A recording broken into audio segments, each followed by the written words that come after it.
Hey, friends, welcome back to another episode of One Great Question. And today, I feel like I say this quite a lot. I'm unreasonably excited. In maybe the words of Will Guidara, unreasonable hospitality, I like to be unreasonably curious or excited because sometimes the weird world of podcasting is it brings you into rooms with people that you might not normally get to hang out with. And that has never been more true than it is today with me and Mr. Charles Lee. Because when people talk about Charles, they refer to companies like Toyota and Google and Caterpillar and Sequoia. And you're like, oh my gosh. By the way, Charles, one of the ones I do want to ask you is one, because I have an affinity from that back from the old red iPod days Wonderful. too. But what I love, Charles, in coming across your work is there's this idea of literally being an idea maker. As somebody who is the founder and CEO of Ideation, a place where you guys are going into companies and scaling their vision and their ideas through clarity and brand execution. And so for a lot of people, be like, oh, it's a branding company. And it feels like for you guys, there's just a much deeper mission. And so I'm just incredibly excited that you would say yes to our little podcast and spending some time with me. Hey, Carl, thanks for having me. Everything I've heard about you is you're a stud. And then on top of that, you have this really cool accent, at least relative to the US. And just anything you say just sounds smarter. So Yeah. it's an honor to be here. And I'm really excited to be on this podcast. Well, I appreciate. Yeah, the joke is, I just use it to like I've gotten my wife, so now I had an unfair advantage in college. I could both play an instrument and was a musician, and then I had a lilt of an accent. Like it's just enough to be, oh, that's interesting, but not so much to be like, I don't understand what you're saying. And so it's this unfair middle ground Love that it. I've definitely been fortunate enough to use to my advantage. So, on the podcast, Charles, what we love to do is think about like what are better questions. And so I'm in the pursuit of those myself as the owner of a company called Curiosity. It's kind of part of the job description, right? And so in the podcast, we like to ask three of these. So the first one that I love to ask is actually for a very specific and weird reason as an executive coach. And so something maybe I think you would appreciate Yeah. is when I walk into the room with a CEO or a founder or a C-suite or executives or middle management or even frontline, honestly. The thought in the back of my head is I'm on a rescue mission for Charles's inner 8-year-old. Because the thesis that I have around this is if Charles shows up today on this Friday with me or with your spouse or your kids who, your daughter playing at USC and flag football, you're showing up like what an amazing kid space. Like flag football is like the most fun kid thing ever because, my son is doing that currently too. And it just seems like a blast. But we oftentimes don't translate that right into the office. We don't walk in and be like, what would the 8-year-old version of me do in this boardroom on a Wednesday when we're doing an M&A or a rebrand, something big and scary and super grown up?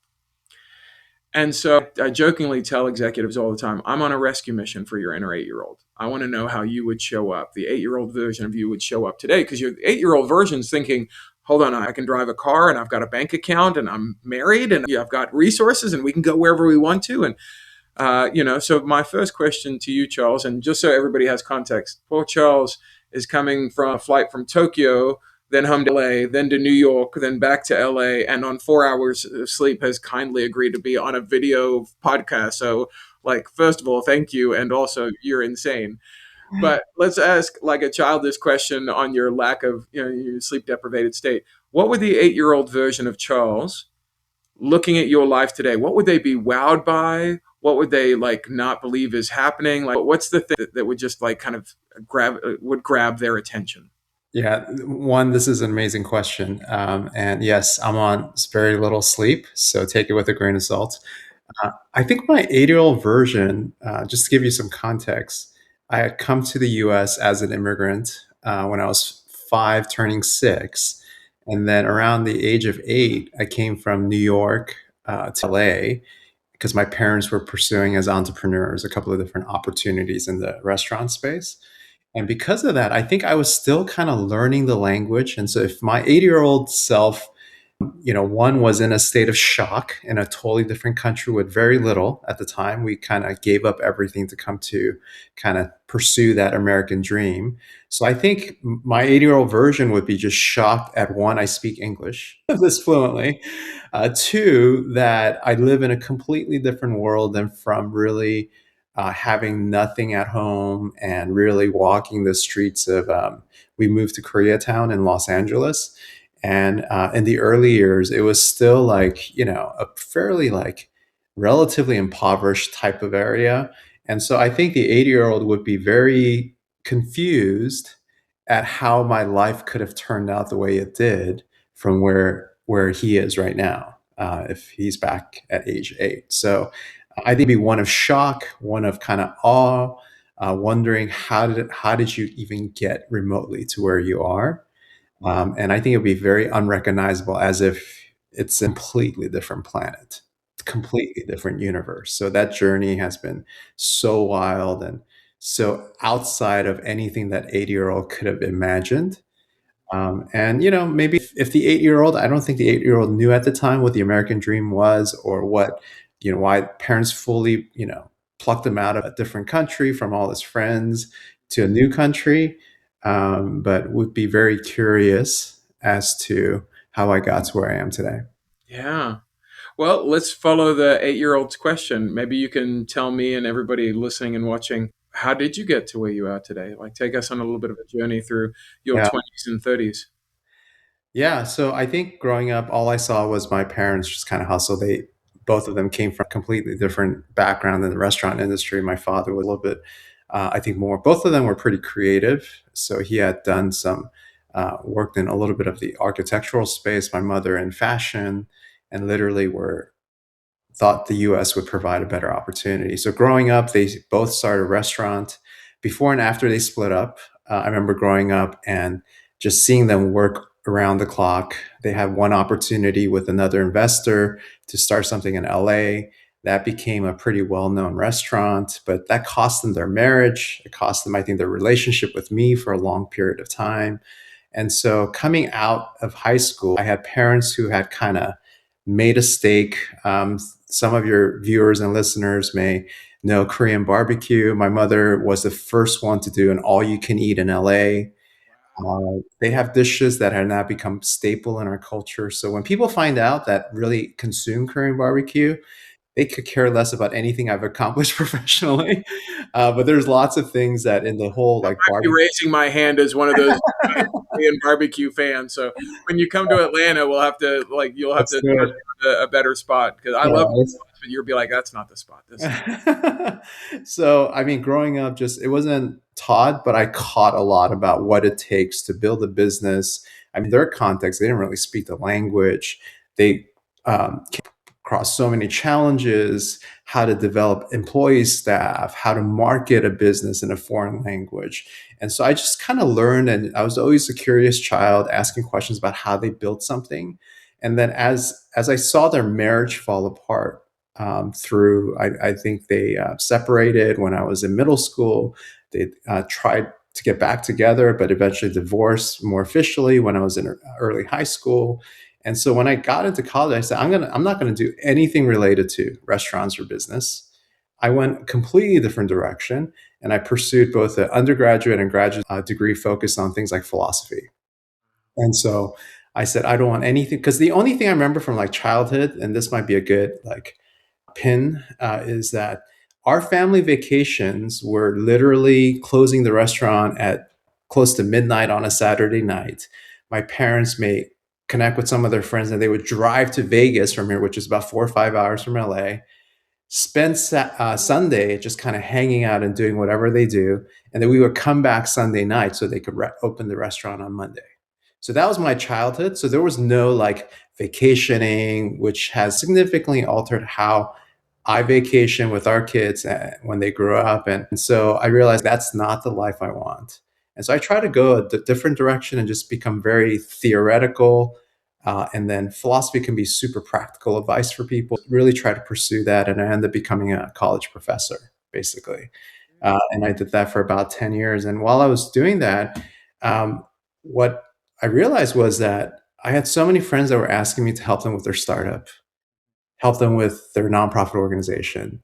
And I realized very quickly that I was actually pretty good at helping people clarify ideas and help them practically scale it.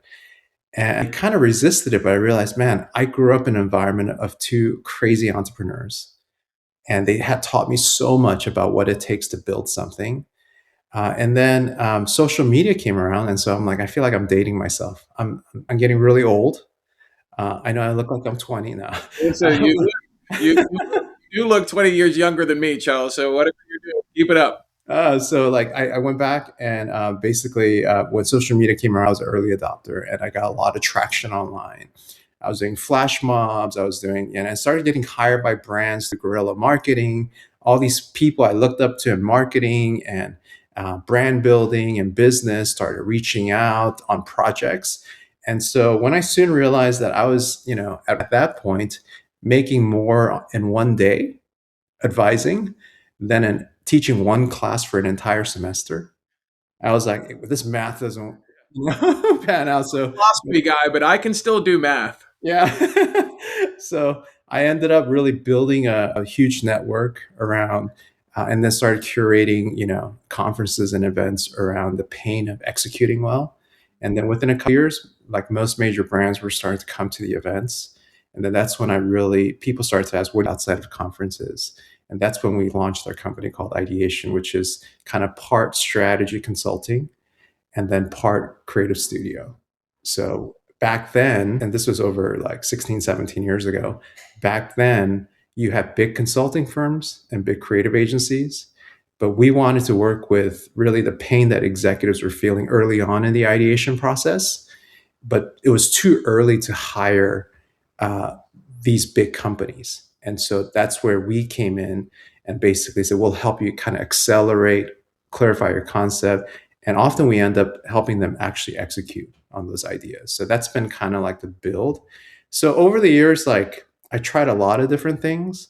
And I realized I really didn't find myself, if you will, until I was probably in my, and I went through lots of different counseling and therapy. And then I realized there was kind of a through line of a thing I was really good at. And then that's when kind of my career took off. Man, that's so incredible, Charles. Because what I'm hearing, and I would love for you to tell me if you see it differently, is like the superpower kind of materializes in your 30s through like trial and error and through therapy and these other spaces. But it's this thing, if I think of philosophy, it's fairly similar to my career choice in my 20s was as a professional musician. Yeah. There's a gift of philosophers and maybe songwriters as well of synthesizing, of taking a really big idea, and then Nietzsche goes, well, God is dead. Well, that's a really big idea said very simply. And then, okay, well, what does that mean? And you unpack it. Or in a song, it's like, hey, let me take love. Hey, here's two lines in the chorus that encapsulate what I think about love currently. And so, for you, was that kind of the through thread that you started to see? Was this ability to synthesize very large, complex, difficult things into ways that other people could, whether it's a brand, hey, here's how we package it, whether it's an executive, here's how we implement this very complicated, heavy, large thing into something more palatable and simple. Yeah, I think you're right. I think one of the questions or the aha moments that one of my therapists asked was, what are you best in your world at? And it can often be things you take for granted. So that was kind of one of the life moments. And I was just kind of thinking like, man, what is it? Because when you are really good at something, you take that for granted because it's so close to you. Everybody else thinks it's magic, but you're like, nah, that can't be true. And so I think for me was taking complex ideas and bringing it down. Even when I was a professor, that was kind of one of the top reviews from students is like, you have this ability to take complex ideas and make it so digestible in a classroom setting.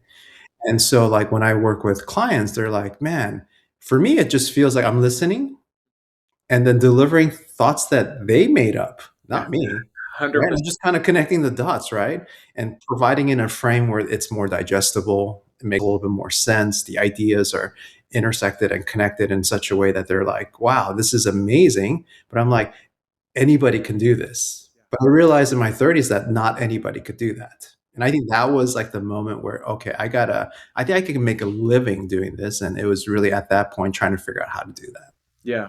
Which is the advice my dad would give me when we immigrated, because our stories are very similar. Immigrated at 8, worked in the foundry with my dad all through my teenage years, and realized I do not want to do this level of manual labor with a multiple thousand degree pouring metal.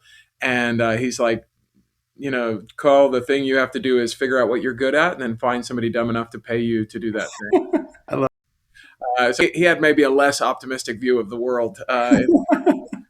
But in that space as well, to your concept, Einstein said it this way. He said, true genius is taking complex things and making them simple. So, kudos. Einstein is calling you a genius.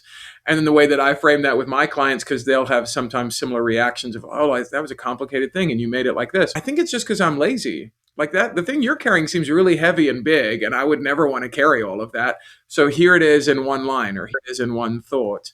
And I jokingly say, I worked really hard in my teens, unreasonably hard, so much so that I'm sure DFACS would have been called a couple of times and be like, I don't think a 14-year-old should be working in a foundry. And I think my brain during those years was going, how do we make this easier, simpler, faster? And, for both you and I, we now get to, ply our trades inside businesses to make their work easier, which has been super fun. And I'd be curious for you, once you discovered that superpower, the thing that felt Yeah. iconic or strange or unreachable to other people that just felt natural to you, like Superman flying, was there a moment where you go, this is so fun? Once you recognize that flight to you, or like normal to you, is flight to other people, because that happened to me in my 30s and 40s when that unlock switch happened. I was like, and then now every room you kind of walk into, once you have that knowledge, feels fun. Yeah. Was that a thing that happened to you, or was it more like, no, no, no, Carl? Now it was like it was 20-hour days in the grindstone, and it's like I got to scale this thing, or maybe both. Yeah, I eventually actually talk about this in my new book is like moving from like this proof of concept or an idea that you have that you feel like, hey, it's actually legit, to creating a proof of value. Moving from a concept of value is a ton of hard work. And so for me, I realized, okay, I think my theory is that I could do this, but I didn't fully know how to get there. I didn't know like what it would take, the challenge or the cost it would require to go over there. And so for me, it was a season of like, okay, I need to prove that I can create value for someone else. And the way that I think about value and creating value for others is either I need to figure out what they want to get done, and either I'm either going to remove a pain point for them or create a gain for them, right? That's how you create value for someone else. That's a value proposition you could provide somebody. And so I worked hard to try to better understand what my clients actually needed, and how we could, as a company, provide solutions that not only address their immediate need for the usual raise profitability, lower cost, manage risk. Right? Those three things is just universal in business. In addition to that, what do they really want to get done? And so I think that was kind of the approach. And it took a long season of a lot of pain to get there. But through it, you just kind of gain confidence like, hey, I have proof that what I think my power is actually real. And so that's where I focus my energy, and less about, oh, now it's fun, I'm going to go. Because, like, Carl, like when you're starting something, that's a luxury. It's enjoyable, but it's also incredibly painful. Yeah. Because you may think it, but We both nobody else knows had it. trauma. Both of our trauma.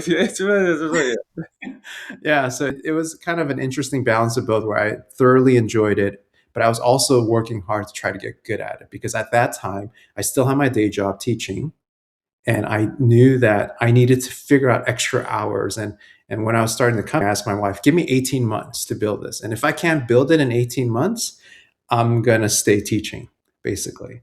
And so our kids were young at the time. And so I would work from around 8, 9 p.m. when they went to bed till about 1, 2 a.m., about 5, sometimes 6 days a week. And that gave me 20 plus extra hours a week for 18 months to build something. And that's how I kind of ended up launching the company. Amazing. Yeah. So if we can then look at the other, side of that. So you come through all that, you give all this work, you build something. What was success to you? Like once it started, was there a moment where you went, oh, I have proven value. I'm getting to work with Toyota and Google and Vanguard and all these guys. Was there a thing where you go, this feels like I've crossed some sort of threshold that is the marker of success to me?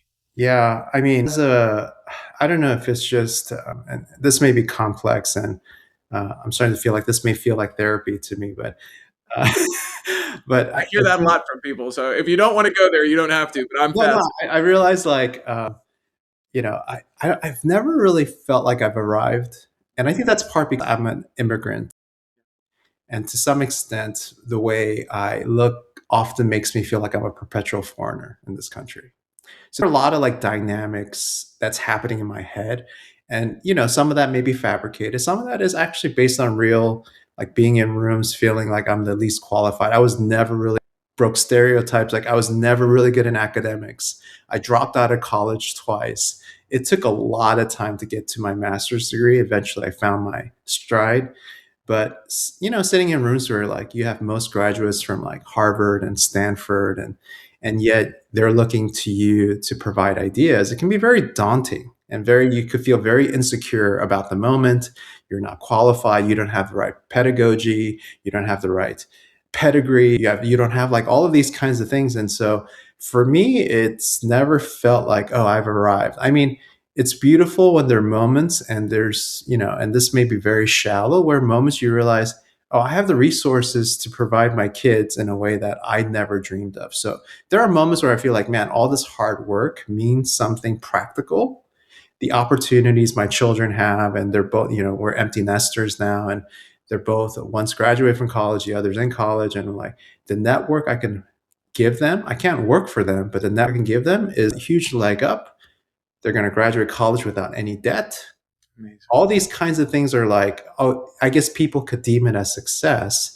But I feel like in moments where if I could do all of this and yet I could honestly say, you could go talk to any of my kids, either my kids or my wife, they'll probably tell you we have a great relationship. So I feel like that feels successful. But in order to get there, it took so much work and sacrifice and cost. So I feel like, yeah, it wasn't like a moment where I'm like, oh, it just kind of turned on. I think it's just countless years of going back and forth from a sense of purpose to insecurity, to a sense of purpose and achievement, going back to failure, to going back. And so it's been like a couple of steps forward, a couple of steps back and forth over the years. And eventually, from hindsight, and sometimes I see it more clear when other people tell me about what they saw, whether my friends or family, like, I remember when you used to do this or that. Yeah. It's really, satisfying even for them to see how I live my life now. Yeah. So I think that's been kind of like, it's hard to see, like, when you're raising kids, there've been plenty of times where like, man, our kids are so, they don't have it. They're always complaining. They feel like, I'm like, they're entitled, blah, blah, until you meet other parents and you're like, man, your kid is so polite. They're really focused in whenever they engage, and you realize, okay, maybe it's not as bad as I think it is. Right. And so I feel like that's the true of my life, is when I think about myself, it's really hard because I feel like starting from a place of lacking, a place of like, starting from scarcity and ending up with surplus. It's hard to tell, but that's where I need other voices in my community to remind me that, man, you've been really blessed and your work has paid off. Yeah. Well, as somebody new to you and to the community that surrounds you, I would definitely say that is the impression and the feeling that's given off as I move from one season to the other. And I would say, too, just as somebody who's, again, it feels like you and I are living kind of like sliding door versions of the same life, right? There's core differences, but there's so many similarities in that, for me, I look like the person in the culture or whatever it has been for 200 years, 6'2" white male. And then at the same time, it's like, there's enough accent where I'm not fully American. There's not enough accent where I'm fully South African. And so you're always this third culture kid, right? Yeah. But also it's like, but I also have to go like, no. But when you walk into the room, nobody's thinking immigrant. It's like, oh, this is the person who has been, for better or worse, received the immediate power nod in the room as a man, as, all the other things. And so it has been a really lovely exercise of the last 20 years to go, what does it just look like to give away power? What does it look like to give away influence? It's completely unearned, which has actually done a really interesting thing for my mental state, walking into rooms like you're talking about, where you're like, oh, there's Wharton Business School, there's Stanford, oh, they had $100 million exit. And then in my mind, I'm going, and in every one of these people, as opposed to the comic who says, imagine the room naked, all I'm doing is imagining fully clothed. So good for that. But 8-year-old versions of them, like all they want to do is make a friend. All they want to do is have some fun. All they want to do is connect and be seen. And so immediately in those rooms, I'm in that space, kind of like what you're talking about, where you get enough. Alex Hermosi talks about like you either get enough receipts where you've won enough where that voice gets quieter, or if you don't have enough receipts yet, it's going. I'm not really looking at me. I'm looking at them and what they need. Kind of what you were talking about. Yeah. What you got good at in your 30s is going. Can I really understand their pain point? Can I really understand their purpose and help them in that space? Because that's the only thing, honestly, that I think that qualifies us is the ability to carry or celebrate pleasure is what gives us access in the room. And you've done that, beautifully for the last, however long in the career that's been in your 30s. Because Yeah. again, apparently you're 28, because you're all those decades younger than me. So I would love to ask, because we've talked about that, kind of our second question is, Yeah. when you talk about the success with the work with your spouse, with your kids, like you said, that cost you middle of the nights, that cost you going, oh, do I need to have a reframe of my kid? Because as an immigrant dad, I have the same thing. I'm like, oh, how do I work through entitlement? Because I grew up, my family, first couple of years we lived here, we made $8,000 a year for a family of six. Yeah. In other Wow. words, literally hand to mouth, kindness of strangers sort of stuff. Yeah. And now I look at my kids and I'm like, I would have looked at them as like literally Richie Rich from the movie. Like Yeah. we don't live like that, but in Yeah, comparison, because we play absolutely. the comparison game, right? And I'm like, God, please just don't let me raise entitled, spoiled kids. And then you get around friends, they're like, and they shake my hand and make eye contact and great Mhm. conversationalists and so polite. And you're like, okay, apparently, and I joke, I was like, my wife's doing a great job and the software installation was great. And I'm just trying to figure it out. I'm just trying to be present. I love it. Yeah. But we know that those little moments of success that we're not holding on to and claiming as our own still cost us something. Yeah. So if you look at the bill of, hey, your success will, we jump in the DeLorean and go back in time and be like, hey, 20 years ago, Charles, your success will cost you this. Yeah.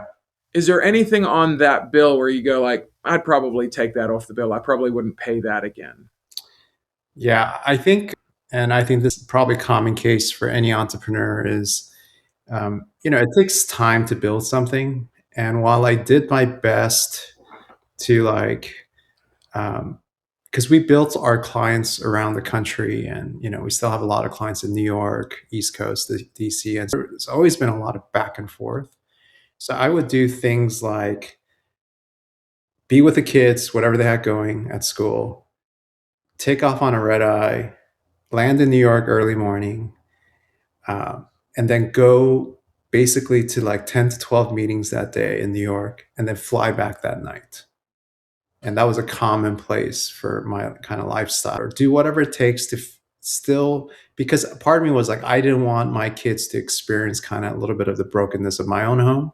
Mm. And so both my wife and I, we have parents that both divorced. And so we're like, we're not going to recreate that for our kids to the extent possible. And so I would do things like that. And eventually it took kind of a physical toil on my body. I think I was in my 30s when I started taking high blood pressure medication. And it's just like I find myself doing that. So, I think the challenge, Carl, is like, could I have done it differently? Maybe. I don't know. Maybe I was influenced by quote unquote the hustle culture of the day during that time where all the books were written about like how much you sacrifice and do it and pursue your dreams. And so in some ways that allowed me to kind of pursue and experience some of the realization of my dreams. But I'm not fully sure. I'm sure I will pay, physically for some of those things. And then just the risk on it was all, I think, relatively calculated risk. But I remember, I'll just tell you this story just on cost is like, I think this is about 14 years ago. My wife had found a great home that we're currently living in. And it was a home that came on surprisingly. It's a great, our neighborhood is, we love it. And it came on short sale. And she's like, we got to go get it. We didn't have like that much at the time. And then she got it. And then we're going through a credit check. And leading up to that credit check, I had basically maxed out every credit line I had because I was throwing these conferences. I had gotten advice from great people that actually panned out eventually, but they're like, hey, invest in others, convene events, don't ask for anything. So I did that for 3 years. I did about 15 conferences in 3 years and spent all my money basically without offering anything. So I don't know if that was smart or not, Thankfully, people started asking, so what do you do outside of these events? And that's when we launched our company. But having done that for a few years, all of this in our credit report came out. And I kind of refer to this in the book too. Like all this came out, and you could imagine the intensity and the shock of my wife's face. Is like, man, what are we doing here? Yeah. And so that was a point of cost. And thankfully for me, all that investment, that's when it started to turn. We still got the house somehow miraculously. And we were able to start to build. And the irony is, eventually, a few years after that, I was able to hire, my wife was in corporate, so she floated us for a while. And we were able to hire her full time into our business. Oh, that's So like we were able to do that. It was kind of full circle moment, but yeah, it came at a big cost. So there were like these moments where you're like, man, severe gut check. I wasn't wasting any money or trying. I was still trying to be with my kids. You could ask my kids, and they probably didn't feel like I was gone amazing. that much. But it came at a cost. So will I not do it again? I don't know. Like maybe I'm going to be 54 this year. Okay. Maybe my older version would not have done that. Yeah. But when you don't know, you don't know. No, It's no. just kind of you ask really good questions. It's really hard question to answer because I don't think there's a world in which my 30-year-old self would not have done it. Yeah. Right. I love that. I But love in that. my 50-year-old version, now I'm like getting risk averse. Yeah. Calculate. I still got to pay off tuition for my kids, whatever the case may be. So I probably would be less likely to do that now. Yeah. But I'm glad I don't regret it at all that I did it when I was younger. Well, and that's the beauty, right, of like living long enough and doing these things long enough where you can have a warrior season where you just all this energy and you want to go thing, and then you've got a builder season of okay, let's calm that down, but let's build on something, and then finally we get to a sage season where it's like we can have wisdom and oversight for this. Speaking of which, the one of the other my favorite cocktail questions, so I'll give you this one that bookends the 8-year-old is what would your 88-year-old looking at your life today, Yeah. what would they miss that you're going to do today? That they Yeah. would pay almost any amount of money again. And it's not just, oh, to be in my 54-year-old body, it's the ability to Oh, go see your kids do something or whatever. So I would love to now ask, talking about the book, the word that pops up to me with you and one of the superpowers that you clearly have in synthesizing, and you and I see this, I'm sure, a lot with executives, is a lot of what we're getting paid for is that we just like to give some attention to something. They're pretty scattered, like, hey, how do we hone in? yeah. And in our work, we talk about this as kind of the magic trinity or the holy trinity of attention, intention, and commitment. And so in your new book, Design Your Good Life, there feels like a lot of those elements. And so if you could like tell me when you went to write, because you've already written a different book, Good Idea, Now What, which is all about execution. Yeah.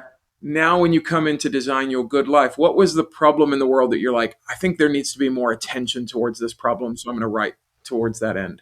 Yeah, this book came out because I realized like life often just happens to us. It just happens. And it's not necessarily the fault of anybody.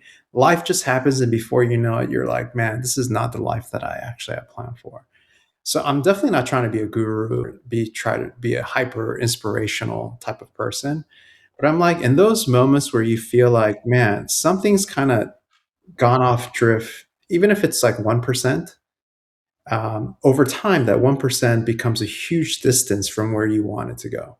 Or others, they may not know exactly which direction to go. They just kind of know the general zip code they want to go towards, but it's a long journey there. And so the book was designed really, at least for 3 different types of seasons or phases in one's life. The first is called Spark. And so these are for people who feel like there's something on the horizon, but they don't know exactly what, and they want to achieve some level of purpose. And this is where, I resonated with your work because the mindset in that phase has all to do with curiosity. So there's a lot of research around the brain and curiosity, the benefits of it, how curiosity kind of dies as people get older or into their new positions at work. And so there's some really interesting work around the work of curiosity. So if you get to a place where you feel like there's a general sense of purpose and direction, that goes to the kind of second phase of the book, which is called Actualize. And it's all about what I said earlier, is like, how do you go from some type of passion or sense of direction to proving your concept and moving it to a proof of value, so that when you walk into the room, maybe you could, everyone's still insecure, but you can have a little bit more confidence, not because you hope to have confidence, but because you did the work. Yeah. That you have proof of value when you enter the room and you know what the engagement's going to be like. You know what you're bringing to the table. And third phase is really, I'm super excited about, is those who have maybe tasted some success, have some level of confidence, they're creating impact in the world, and it's called influence, and it has to do with how do you steward your relationships, your resources, your finances, and create this type of impact that ultimately builds towards a meaningful legacy in one's life. And so in that phase, it's really about, it's less about how to become the best in the world in something, is how do you become the best for the world in something, Oh, I you love know? that. And so that idea is what really drives. And so I wrote it because, yeah, there are parts where you will definitely benefit professionally and you may pursue that, but you could be a parent trying to build better relationship with your teenager. Well, it still starts with curiosity about your kid. Mhm. And so the framework works both in professional and personal settings. And so that was kind of the spirit behind it, because the first book was really about execution, getting to market, those kinds of things. And I feel like, I wanted to write a book that was far more holistic, but it could impact your professional careers as well as your personal ones. I think it will impact, raise morale on teams, and really help people try to align their sense of value and purpose to their work as well as life choices. So that's kind of like the spirit of it. And that's how the book came to be. And like, there wasn't enough, I saw anyway, in books that were written that touch upon those areas together. So Uh, that's always the reason for the book. I love that. And one of the people that I would love to, connect you with, as well as my brother, he's a kind of high end functional neurologist. And when I say high end, I mean just like in much demand. And Mm. one of the things that he talks about is most of the work these days just isn't holistic enough. And so he, as a physician, is a holistic thinker as a neurologist, but he's also board certified in chiropractic. So he can put his hands on you and then also think about your brain. And so in these spaces, it's going, where are the books, conversations that feel nuanced and whole, as opposed to, let me just talk to you as an executive, but let me forget about you as a parent. And it's like, no, no, you're that same person is walking into the boardroom and into the living room. So how are you asking these questions in both spaces? And so I'd love to close with our last question, which Yeah. is, when I say, what's the best question maybe somebody has asked you, or maybe the most influential one? And it could be at any season of life, it could be in this one. And for example, I recently put on our first curiosity retreat for our work and invited people out. And in the middle of it, I asked somebody this question, like, what's the best question? He's like, well, I'll give you the one that's changed me most recently, because they're also in a season of life. I've got a 10 and a 12-year-old, and they were in a similar season. And they said, when's the last time you got obsessed about the stupid thing your kid cares about? And right now, my son, I didn't grow up with video games. And so right now, he's like deep into like Fortnite.